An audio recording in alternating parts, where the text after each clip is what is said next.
What's up, everybody? Welcome back to the channel. Hope you're having a good day so far, and I hope I'm not going to be the one to ruin that good day. But I have some news to share with you. You got President-elect Biden. He chose his inaugural theme as America United. What's the deal? You think he's actually going to unite us? Is he going to tear us further apart for political gain? Well, I'm going to share some articles, and then I'll give you my brief take on it. So let's get right into it, because we got no time to waste. Here's the article. You got partners in crime, the siege on the Capitol, police, and white supremacy. So this was taken after the Capitol Hill riots. I'll post a video up above if you want to hear my take on it. But right here, they're trying to say that all people that stormed the Capitol, they did it in the name of white supremacy. You know, all those thousands of people that were outside that didn't breach the Capitol, and they were just trying to have their voices heard about their questions in regards to election integrity. Well, they're white supremacists too. And Donald Trump, he's speaking in Latin, and he's working them like puppets, and he's using dog whistles to enable them. Well, he's a white supremacist as well as the 70 some odd million people that voted for him. They're all awful people. Sounds very unifying, right? Well, if you don't think that's the case, got some more examples for you. This is from the president-elect himself. Mr. I'm gonna unify this place once and for all.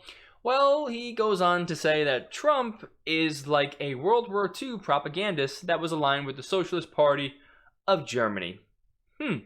Very unifying. And do you think that this is just Trump he's talking about? No, because Democrats always take it a step further and they say, well, he was enabled, so it's got to be the senators. It's got to be those that are members of the House. And then ultimately, it's got to be those that voted for him, right? Clearly, they don't agree with our policies, not because they have different ideas, but it's because they're awful people. Unification. Yay! And this is the last one. I had to put this in. This made me laugh. Not because I think this is true. This is the most ridiculous article I've ever seen. But because it's so wacky, I got a good chuckle out of it. So it reads, how racist are Republicans? Very. And here's my take on this. This is why I put it in. Because when they say Republicans, it doesn't actually mean like, well, someone who aligns with the Republican Party or someone who votes Republican all the time. It really just means anyone who didn't vote Democrat, anyone who didn't post their black square during the month of protesting, right, in the name of BLM, and anyone that just doesn't want to have all Democratic policies pushed through. You're considered a Republican, and you're awful. So, do you think this is a message of unity? Because while I'm leaving it at these particular examples because there's so many you can go through, and the video can turn into like a 25-minute monologue, and I'm not trying to do that. I'm trying to get my point across as quick as I can. That way you can do your own thing with the rest of your day.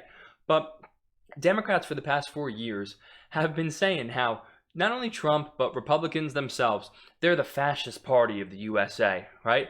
And if we don't get them out, America is going to be done for as we know it. They all hate people based on skin color. They want to divide this place. They don't want the poor people to succeed. They want to keep you down. Like, I can go on and on and on about things that they said, things that they've done.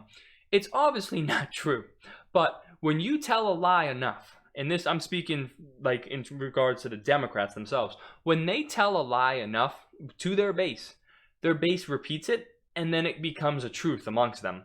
And that's how they're so good with their strategy, is because they constantly hammer it down about, well, Republicans this, Donald Trump this, people who support them this, and people just have to buy into it because that's all that they hear. So it's important for us to keep trying to have that middle ground, that conversation, but video for another day. So in regards to Democrats trying to unify us, give me a break. The past 4 years, you've been trying to divide us even more. You've been trying to pull people against people that are aligned to the right, libertarian, conservative, whatever it is, you name it. Not because you wanted to try and say, well, our opinions are better. You made it that way by saying anyone that disagrees with us, meaning anyone that disagrees with Democrats, well, they're awful people. They're all the isms, all the phobias.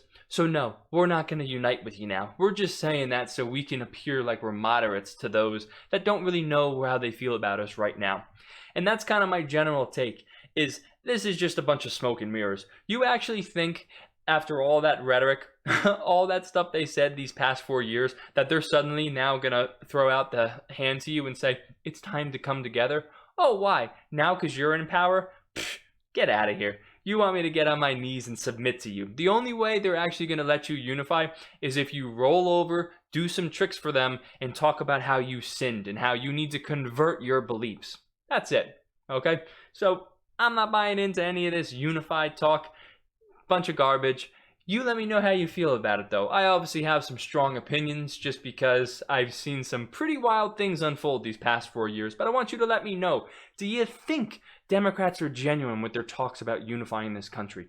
Do you think it's just a bunch of political propaganda so people just have a better opinion of them? Let me know how you feel. But as always, I appreciate you checking out the video, and I hope you'll be back again sometime soon.